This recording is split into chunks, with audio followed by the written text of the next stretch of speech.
ദാണ്ട് ചീര കിട്ടി കേട്ടോ, കുറച്ചേ ഉള്ളേ. ഇതിപ്പോൾ തോരൻ വയ്യാൻ തികയത്തില്ലല്ലോ.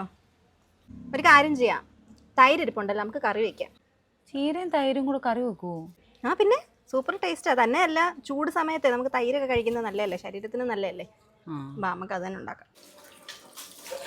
എനിക്ക് ഇല ഒന്ന് അരിഞ്ഞെടുക്കാം. ഇതുണ്ടാക്കാൻ എന്തൊക്കെയാണ് വേണ്ടത്? ആദ്യം ഒന്ന് കടുക് വറക്കണം. കടുക് വറക്കുന്നതിന് കുറച്ച് വറ്റൽമുളകും ചുമന്നുള്ളി, വെളുത്തുള്ളി, ഇഞ്ചി, കുറച്ച് കറിവേപ്പില. ഞാൻ അപ്പോഴത്തേക്ക് അതൊക്കെ റെഡിയാക്കിയിട്ട് വരാം കേട്ടോ. ഇതുണ്ട്, നല്ല കട്ട തൈരാണ്, നല്ല പുളിയുണ്ട്. ഗ്യാസ് കത്തിച്ച് ചട്ടി വെച്ചു കൊടുക്കാം. നമുക്ക് അതിനകത്ത് വെളിച്ചെണ്ണ ഒഴിക്കാം. എണ്ണ ചൂടായിട്ടുണ്ട്, കടുകിടാം. കടുക് പൊട്ടിയിട്ടുണ്ട്, ചെറിയ ഉള്ളി ഇടാം. കുറച്ച് വെളുത്തുള്ളി, കുറച്ച് ഇഞ്ചി, അതിലേക്ക് 2 വറ്റൽമുളകും കുറച്ച് കറിവേപ്പില. ഇതിലേക്ക് അരിഞ്ഞു വെച്ചിരിക്കുന്ന ചീര ഇട്ട് കൊടുക്കാം. ഇതിലേക്ക് കുറച്ചിട്ട് കൊടുക്കാം.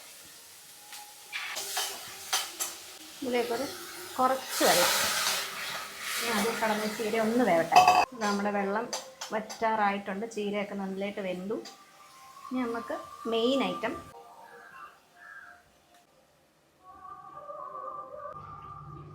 പോലെ ഇളക്കി മിക്സ് ചെയ്തെടുക്കാം. തീ കുറച്ച് വയ്ക്കണം.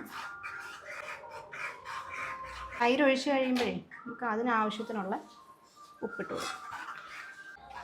ഇത് തിളച്ചു പോകരുത്, ചെറുതായിട്ടൊന്ന് ചൂടായാൽ മതി.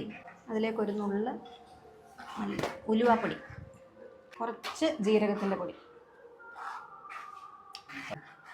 സ്റ്റവ് ഓഫ് ചെയ്യാം.